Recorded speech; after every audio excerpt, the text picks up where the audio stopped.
Hi friend, आज आम बनइबा मटर कषा। प्रथम कड़ईटा को गरम करनवा, से तेल पकेबा।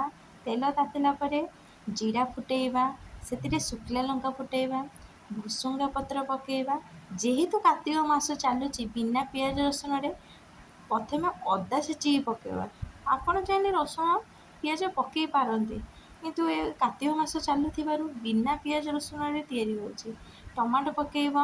टमाटा भल कि कषिला परे स्वाद अनुसार लुण पकेब, लंका गुंड पकेब, जीरा धनिया गरम मसला होममेड मसला हलदी जहाँ भी आप जो प्रकार मसला रखिथे साधा पकई नवा।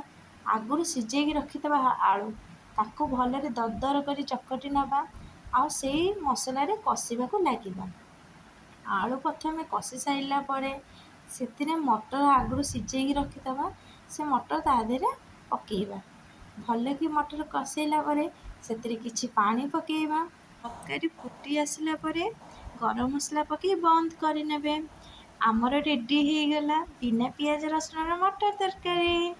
मो रोषे आपण मानक केमती लगुची कमेंट करेंगे, सब्सक्राइब करेंगे।